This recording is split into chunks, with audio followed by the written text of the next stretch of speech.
CBS Radio Mystery Theater presents...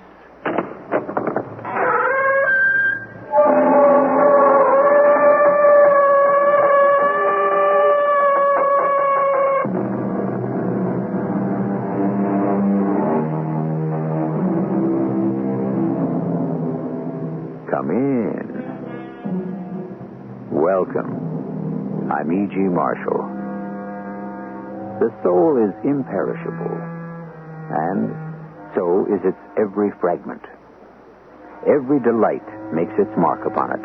Every show of love colors it.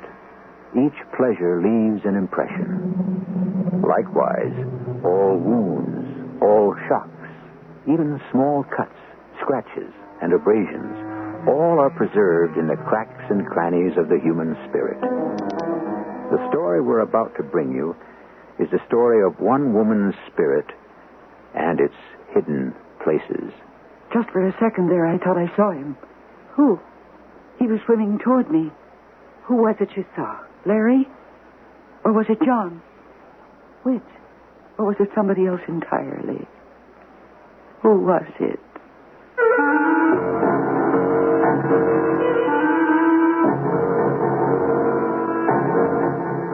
Our mystery drama, Silent Shock, was written especially for the Mystery Theater by Elspeth Eric and stars Mercedes McCambridge. It is sponsored in part by Contact, the 12-hour allergy capsule, and True Value hardware stores. I'll be back shortly with Act One.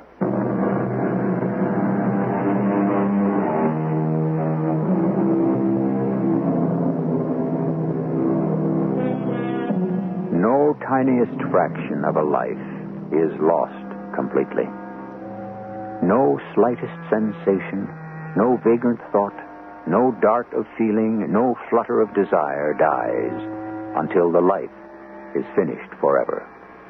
And, for all we know, not even then. Listen now to the story called Silent Shock. Oh, yes. I was so right to take this place. I can see the ocean from every window. The ageless, the indifferent sea. Who wrote that? Somebody.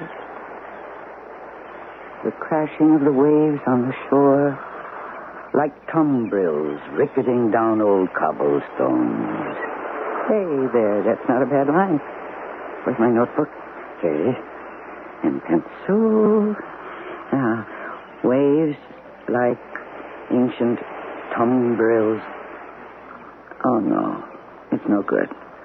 I can't unpack my heart with words. That's Shakespeare, I think. Yes, from Hamlet. Oh, why can't I write things like that? Unpack my heart with words. I'll never write a line that I can stomach. Ooh, Lord, I'm stifling. I'm choking. I need air. Sea air. There. Ah, there. Oh, wash me clean. Fill my lungs. Cleanse my soul. Yes. There. Strongly it bears him along in swelling and limitless billows. Nothing before and nothing behind but the sky and the ocean. Samuel Taylor Coleridge. He wrote that. Oh, yes. This is the place where I can think things through, get it all straight in my head, get it all together. Isn't that what the young people say these days? Something like that, anyhow. If I were young, that's what I'd be saying. Do they know, the very young, that 30 years later they'll still be trying to get it all together? Better they don't know, or they'd give it up, because the struggle will grow tougher and harder, and they will grow weaker and wearier. Entree. Avanti. Come in. Oh, Mrs. Denham. Just thought I'd see if there's anything you need, Mrs. Gunther. Nothing, not a thing. Don't need a thing. Will you want a dress for dinner? Why should I? I've ordered fresh asparagus. Vinaigrette. Oh, then I really should dress, shouldn't I? Please yourself. Pale green, do you think, for the asparagus? Or a print for the vinaigrette? Whatever you say. No. Mrs. Denham, no. I think I'll have dinner up here. You're sure? If you have another of those charming little pink capsules. I brought you one. Oh, aren't you thoughtful? I'll get you a glass of water. Oh, Mrs. Denham, Yes, Mrs. Gunther. just how much am I paying you? What's that? How much am I paying you? Here's your water, and here's your little pink pill. Oh, thank you. Now, you're sure you don't want to dress and come down for dinner? No, I think I'll take a tiny nap. And then when I wake up, I'll make a few phone calls. Whatever you say. You're very good to me, Miss Denham. I'm so glad you came to work for me. And I'm so glad I took this place. I'm really very happy about the whole thing. That's good. I'm glad. For once, I did something right. So often I haven't. I'll be up after a while with your dinner. Thank you, Mrs. Denham. Thank you very much. Have a nice nap. Oh, Mrs. Denham, Yes, Mrs. Gunther? do you mind my asking, what's your first name? It's Harriet, Mrs. Gunther. Harriet. That's a nice, dependable name. Would you mind very much if I called you Harriet? No, I don't mind. And what's the name of the yard man? Who? The yard man, the man who works around the garden, the man who cleans the beach and drives the station wagon and all that. Oh, I believe his name is Casper. Casper Royce. Casper. Not such a dependable name. Do you think? Well, I don't know. After all, it's just a name. My name's Catherine. I know. Would you call me Catherine? If you like. Sometimes I'm called Kathy. Sometimes lately, not too often, I'm called Kate. Which do you like best? To begin with, would you call me Catherine?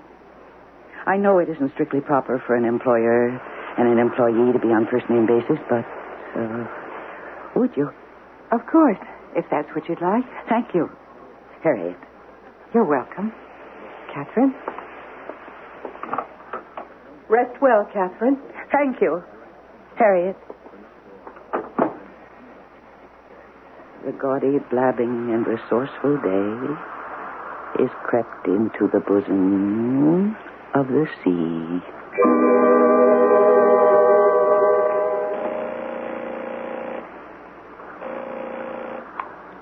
Yes? Hello? Larry, it's me. It's Kate. Oh. Oh, yes. Guess where I am. Where? The most beautiful place you ever saw. Right by the ocean. I can see it from my window. Must be beautiful. And hear it day and night. You want to hear it? I'll take the phone over to the window. There. You hear it? Do you hear it? Yes, I do. It must be quite a place where you are. Oh, it is. It is. It's terribly expensive, but who cares? Not me, I assure you. Larry, Yes, Kate? do you miss me? Oh, say you do, even if you don't say that you do. I need to hear you say it in the worst way. Larry, are you there? I'm here, yes. You're not still brooding over that little quarrel we had, are you? Which one was that? The last one, of course, when you stormed out of the motel. Oh, that one. And you called me all those things. What thing? You know what things. No, I don't. What things? Oh, you couldn't have forgotten already? What things, Kate? Oh, possessive, demanding, you know. Oh, those things. And worse things, too. Insatiable, stifling. You said I drew a circle around you and I wouldn't let you step across the line. Is that what I said? And when I begged you to come back and told you I'd try to do better, you said, too late. The boat has sailed. Kate? Are you there? Kate? I'm here. Yes, I'm here. Are you all right? I'm fine. I'm perfectly fine. Never better. Larry, you know what I think would be nice? The nicest thing I can think of? What's that? For you to come here. It's such a beautiful place. With the sea and the sun, and it's a lovely house. And I have aquamarine sheets on my bed. And a chaise longue draped in Chantilly lace. Aren't you tempted? Kate? We could fall in love all over again. I know that we will. And we'll take long walks by the sea and breathe the good air and skip stones. Remember how good you always were at that, and I could never learn how. Well, I'll practice. And when you get here... I have to hang up now, Kate. Oh, do you? I really do. Well, I'll call you again soon. And you think about coming up here for a visit. Will you do that? I'll think about it. And I'll start collecting stone for us to skip. Nice, flat ones. All right. Goodbye for now, Kate. Does that mean you'll come? Oh, you hung up. Well, I guess I said everything I had to say. After all, what is there to say to someone who was once your lover and isn't anymore? And when she took unto herself a mate, she must espouse the everlasting sea.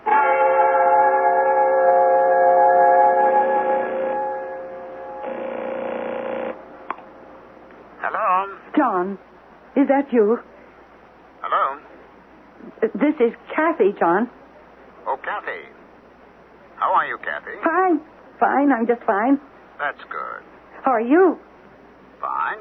John, have you forgiven me For what, Kathy? for running off with Larry? Oh, I was such a fool. John, I'd like to come back. Would you take me back? I know it's a lot to ask after what I did, but John, I'll be ever so good this time if you'll just take me back. It'll all be like it was before. Remember when we first got married? Remember how sweet it was? Well, it could all be like that again if you just give me another chance. Kathy. John, listen. I'll tell you what. Why don't you come up here and we'll talk about it? I've rented the loveliest place right on the ocean. Say you'll come. I'll try, Kathy. You'll do it if you love me. Do you, John? Do you love me at all? Oh. Well, what can you expect from a cast-off husband? Not much, I guess.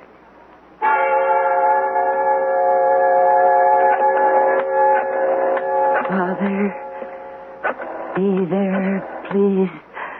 Be there. Oh, Father. Daddy, answer the phone. Daddy, please. Papa. Oh, Papa. Oh, Papa, please. Please, Papa.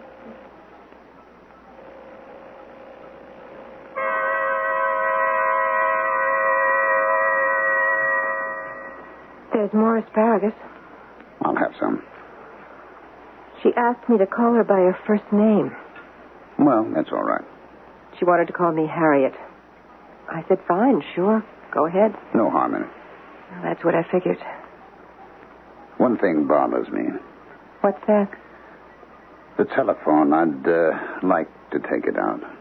She doesn't use it much. Yeah, but when she does... It bothers you?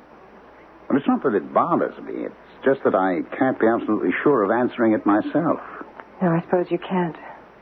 And I can't trust anybody else to answer it. You know what I mean.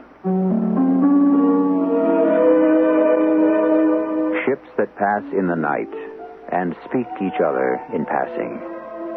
Only a signal shown and a distant voice in the darkness. So on the ocean of life we pass and speak one another. Only a look and a voice. Then darkness again. And silence. I'll be back shortly with Act 2.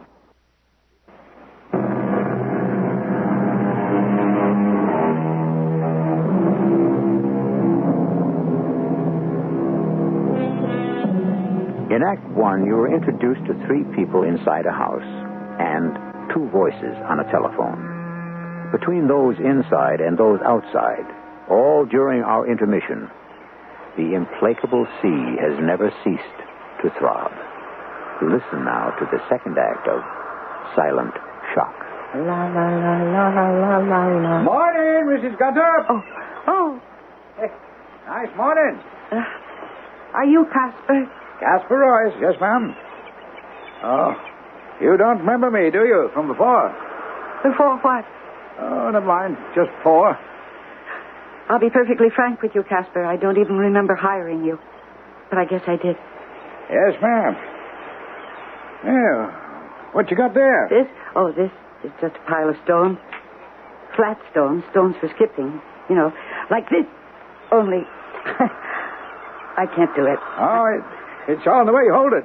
I used to know somebody who could do it. I thought he might be coming to see me. That's why I collected all these stones. Well, I see somebody coming down the beach. You think maybe... I don't know. It could be, I guess. Well, I'd better get on with my work. You're doing a very good job here, Casper. I wish to commend you for it. Thank you, ma'am. I appreciate that. La, la, la, la, la, la. Hello. How are you? Hello, Larry. You mind if I sit down? If you want to, Oh, I do. then by all means do. That's quite a pile of stones you got there. Why did you come here, Larry? Didn't you want me to? More than anything. That's what I thought. Only, Only one. now that you're here, I don't want you here. Why is that? Because I don't love you anymore. You don't? Not at all. Not a bit. Why is that, do you think? Why is anything? Foolishness to think there's a why to anything. A brain could burst and spill all over trying to figure out why. Don't you know that? Everybody asks questions, nobody gives answers, and there you have the whole thing in a nutshell. In a seashell, perhaps I should say. That's why I hate it. I hate it. Hate what, Kate? The ocean! The damned ocean! I thought you loved the ocean, Kate. Well, I don't. What's that poem? What are the lines? I have no memory anymore, and my memory used to be the best thing I had. Now I can't remember anything. Oh, yes. An ocean is forever asking questions and writing them aloud along the shore. That's true. That's so true. I walk along this shore looking for questions. You know the story about Gertrude Stein, don't you, Kate? When she was dying, she said to her companion, "What's the answer?" And when her companion shook her head, Miss Stein said, "All right, then. What's the question?" Oh, that's good. That's very good. That's very, very good. I didn't know you knew things like that, Larry. You amaze me. Do I? You can go away now. You've given me something to think about. All right. And I'm going inside. Away from this damned, hateful sea!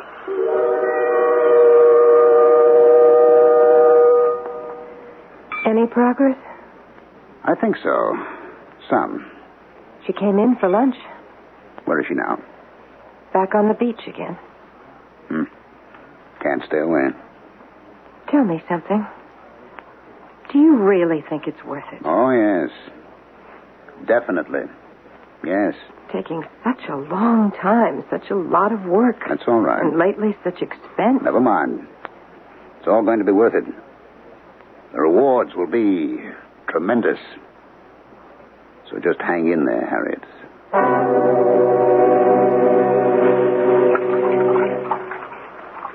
Afternoon, Mrs. Gunther. Oh, Casper. Hello. Yeah, she's still calm. Good for skipping stones.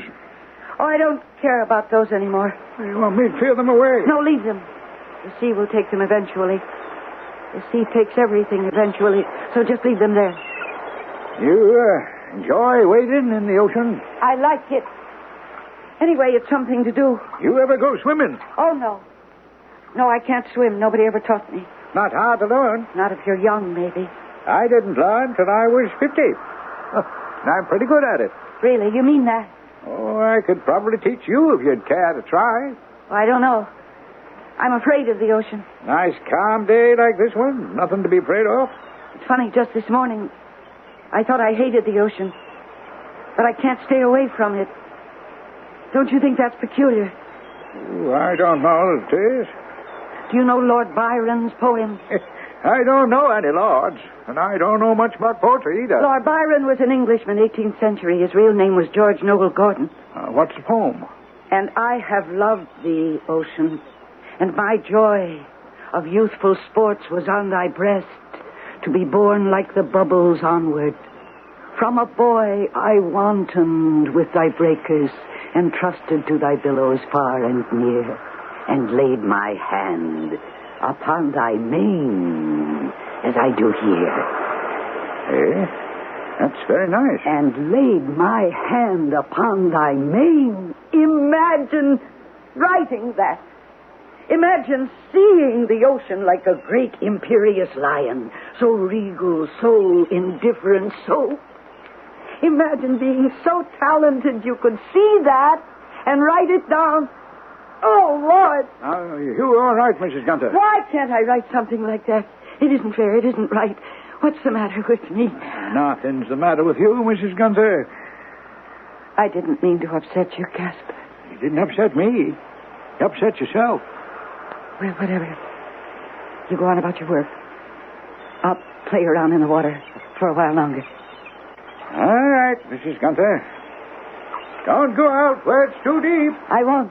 Don't worry. Entrusted to thy billows far and near, and lay my hand upon thy mane, as I do here. Hello. Hello. What do you want? Just to talk to you, that's all. I don't know what we have to say to each other, John. I thought there might be something. I thought there might be too when I called you, but now I don't think there's anything. What made you change your mind? The way I've been feeling lately. Tell me about it, Catherine. Don't you dare call me Catherine. Don't you dare! You never called me Catherine, never, so don't start now. I'm sorry. I have never given you permission to call me Catherine, never. Kathy, that's okay, that's all right, but never Catherine. Is that understood, John? I said I was sorry, Kathy. There's a fog rising, I think. Yes, it looks that way. Maybe we should go inside. Pretty soon the foghorns will start up. Do you see what I see? I don't know. What do you see, Kathy? A ship. A big ship. I don't see any ship. You never saw any of the things that I saw. What do you mean by that, Kathy? It's terrible to see things that other people don't see. Yes, I can imagine. Yes, it is a ship. A big white ship. Far out. Way far out. I don't see it. The fog, probably. I can see it through the fog. That's the difference between you and me. I can see through fog and you can't. You only see what's right in front of your face. Yes, you could be right. Probably right, anyway. I am completely right. Well, maybe I'd better leave, Kathy. Maybe you'd better. In fact, I'm sure you'd better.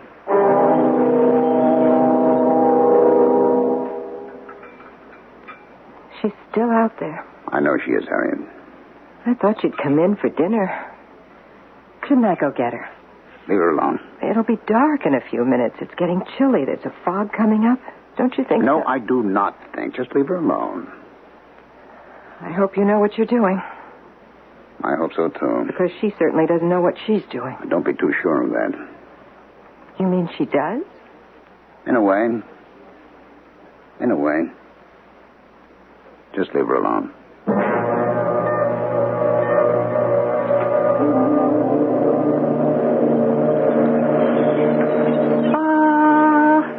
I knew it. A ship. It is a ship. It is the ship. Oh, I've waited so long, so long. It's coming through the fog. It's there. It's there. I only have to wait. It'll come closer. The fog will lift. At the very least, the fog will part, and I'll see it. Big and white and powerful and majestic. Sailing strong, serene on the breast of the sea. It's closer. Coming closer. I've only to wait and it will...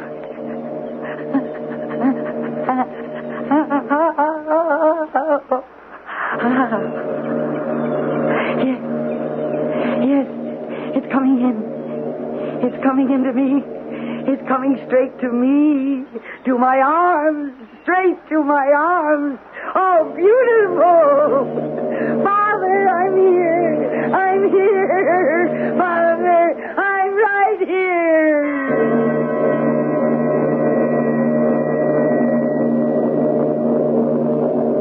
She's standing up. Oh? better? I can just barely see her. It's almost dark, the fog. She's waiting for something. For what? She knows. Do you know? I think so. Well, then... It's no good my knowing. She has to know. Oh, now she's stretching her arms out to the side. Oh? She's moving, taking a few steps toward the water. Oh? She's going into the water. Let her. No, I won't. I'm going to stop her. Leave her alone, I'm going to Harriet. open the window and call to her. At least I can do that. Mrs. Gunther? Mrs. Gunther? Leave her alone. Father! It's Catherine! It's Catherine, Father! She's walking too far out. Father! It's me! It's me, Daddy! Mrs. Gunther, stop! Come back! Papa! It's Catherine! We can't let her drown. Here, Papa! I'm going to stop her if you won't. No, you're not. It is wrong. It's Catherine, Papa! I'm here! She's over her head. She is. I can't stand it. I can't. Wait. Be quiet. It's all right. I've got her. I've got her, Doctor. It's all right.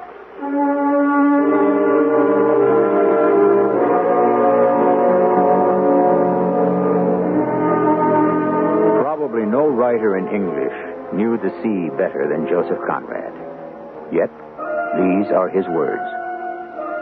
The sea never changes, and its works, for all the talk of men, are wrapped in mystery. We shall return presently with the final act of Silent Shock.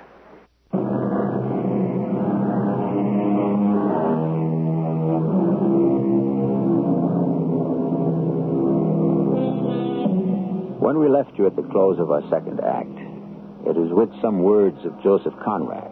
As we begin the final act of our drama, we think it fitting to quote the great Polish writer again. I have known the sea too long to believe in its respect for decency. Yes. Come in. Oh. Hello, Doctor. How are you feeling? All right, I think. Strange. But I'm all right. No cold or sniffles or anything like that? Should I have? Well, you weren't in the water very long. Casper pulled you out. Oh, yes, Casper. Imagine I didn't used to think I could trust him. Awful of me. Tell me about feeling strange. Well, I feel as though I've been through a lot. Well, that's very true. You have been through a lot. Did Larry come here? Did I see Larry? In a way, you did. And John, did he come here? And did I see him? In a way, yes. What happened to them? You sent them away. But I asked them to come. Why would I send them away? Once they got here, you found you had nothing to say to them. They weren't really here, were they? Not really. Well, that all depends on what you mean by really. You mean it's all in my mind? That's silly, Doctor. That's not so silly as you might think. Mrs. Gunther, I have something to tell you. It may come as a surprise, even a shock, but I have to tell you. Your father is here. My father? He didn't let us know he was coming. He simply showed up at the house this morning quite unexpectedly. He came on the boat last night. No. Yes, he did. He did. I was right. He was on the big white ship I saw out in the ocean. And that's why I walked into the water. He was on that big white ship. No, Mrs. Gunther. He came on an airplane. Are you lying to me? Have I ever lied to you? Well, there's always a first time for a lie. Not between you and me. There can be no lies between us. Do you want to see your father? Why? Of course I do. Of course I do. Now, don't answer too quickly. Think about it. I don't have to think about it. I've waited so long all my life. I walked into the ocean. Why wouldn't I want to see my father? All right. If you're sure. But I am sure. You'll have a little time to think about it. I don't need any time. I want to see him now. No. I have to talk to him first. After I've talked to him, then you can see him. All right? Oh, I guess so. He's downstairs now, waiting for me. When I talk to him, I'll send him up here. No, don't do that. No? Change your mind? I don't want to see him up here.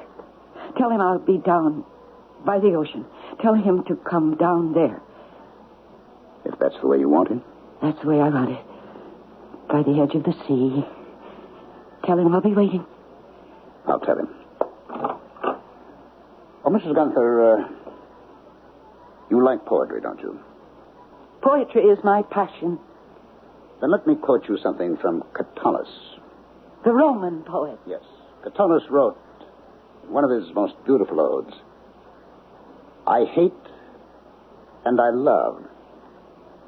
Why do I do so? Perhaps you ask. I do not know. But I feel it, and I am in torment.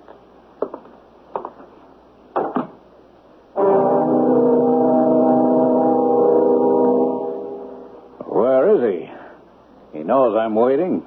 I think he's with your daughter. He'll be here shortly. I haven't got all day. Oh, you're the doctor? Yes, I am. You've met my wife? Yes, we've met. Please sit down. Take my chin. I'm here about these bills. I've just come from your daughter's room. Yes, your wife said that's where you probably were. Wouldn't you like to know how she is? How is she? She's improved. She's all right? I didn't expect that. I didn't think she'd ever be all right. I didn't say she was all right. I said she's improved. Well, how much? Improved how much? Some. You realize, don't you, what happens if she's ever really, really all right? Yes, I do. Tell me something. How does she happen to be here? When I went to England, she was at Edgeworth Sanitarium. It wasn't until I began to get these outlandish bills of yours that I knew she'd been moved. I wrote you about that. Well, you only wrote me that the sanitarium had been closed down. And that my wife and I had taken Catherine to live with us. I was her psychiatrist at Edgeworth, and I thought she had a good chance for recovery. Complete recovery? That remains to be seen.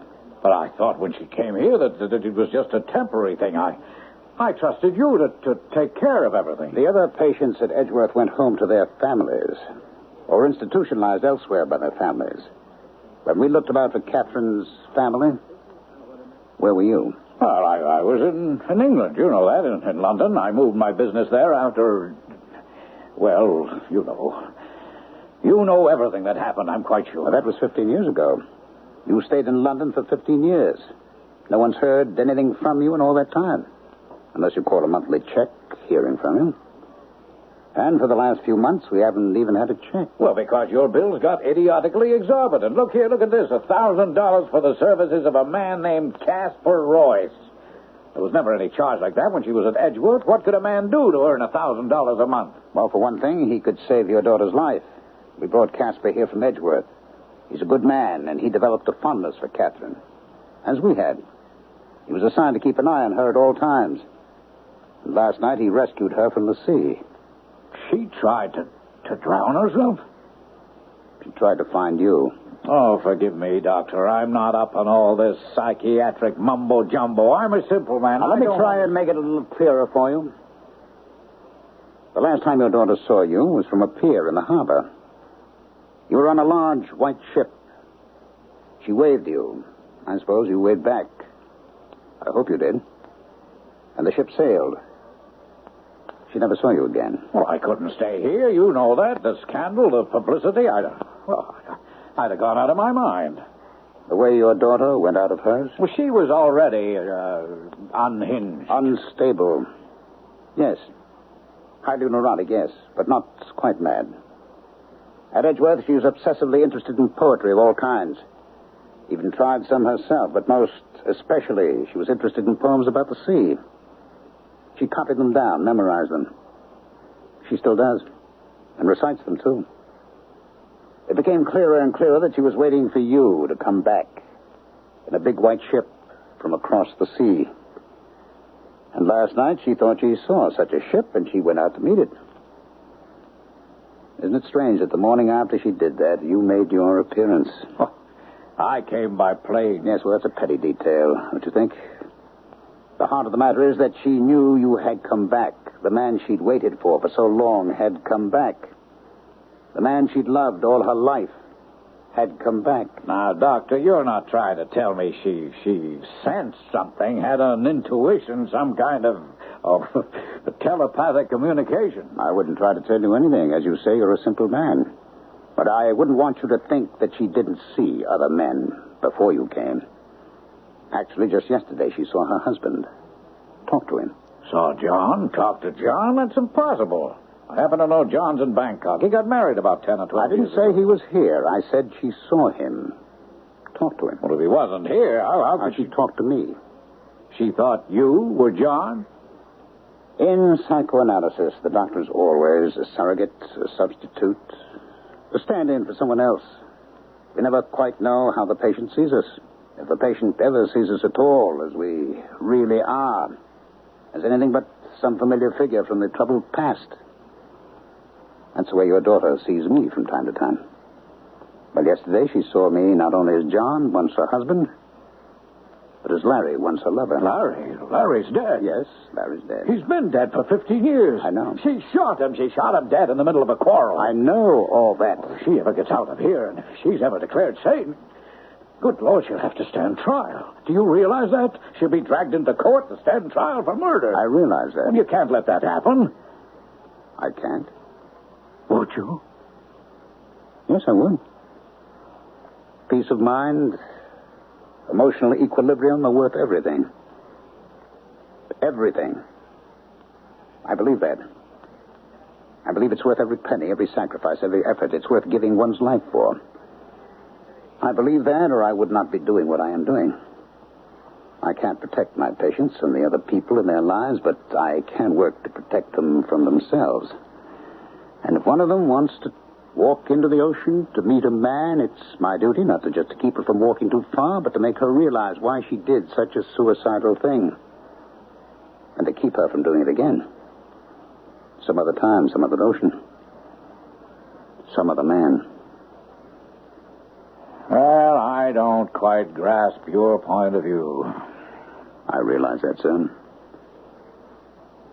Would you care to see your daughter? Oh, I suppose I ought to. It's entirely up to you. She wants to see you. Well, will she know me? I'm inclined to think that she will. Which is her room? She's not in her room. She's on the beach.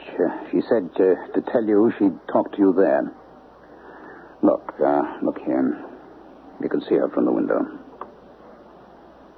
Is that Catherine? Has she changed so much? Well, it's been 15 years, but she looks very nice. I'll go down to the beach and talk to her for a few minutes first. Prepare her a little.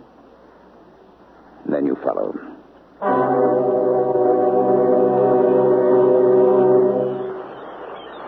Mrs. Gunther? Yes, Doctor.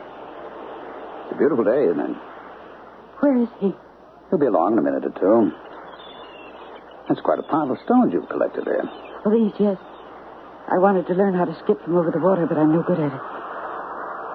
How does he look? Older, but you'll recognize him. It's been a very long time. Yes. There he is now, coming along the beach. Is that my father? I told you he'd changed. Yes, he has. A little. More than you have. How do I look? Do I look, pretty?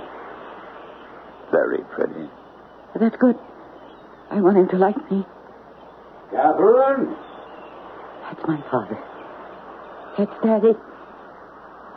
Catherine, my dear. My papa. Damn him! Damn him! Get away! Get back! You're a traitor, a deserter, you're a betrayer, you're foul, you're a monster! Go back! Get out! Now put down the stones, Mrs. Get out! Go away! Go back! Go back! Stop it, Mrs. Gunther. You're stoning the man. Stop it. He left me. He went away, and he left me when I needed him the most. I loved him, and he left me. my father, and he left me. It's all right. It's all right. He's gone. It's all right now. I hate him. I know. I want him dead. I understand. And tomorrow we'll talk it all out. Right now, let's walk back to the house. That's it. Remember what Catullus wrote? I hate and I love and I am in torment.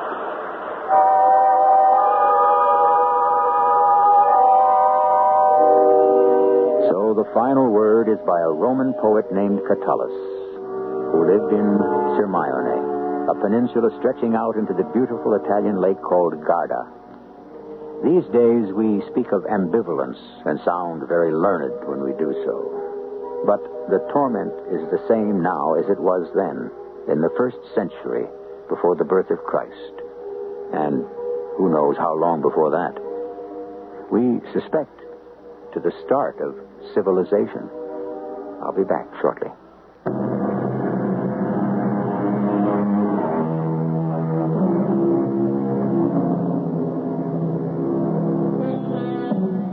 Our play is finished, and it's time to leave.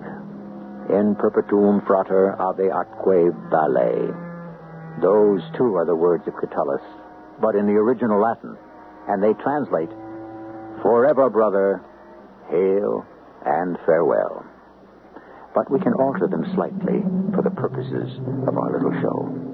Till the next time, brothers and sisters, hail and farewell. Our cast included Mercedes McCambridge, Ralph Bell, Terry Keane, and Ian Martin.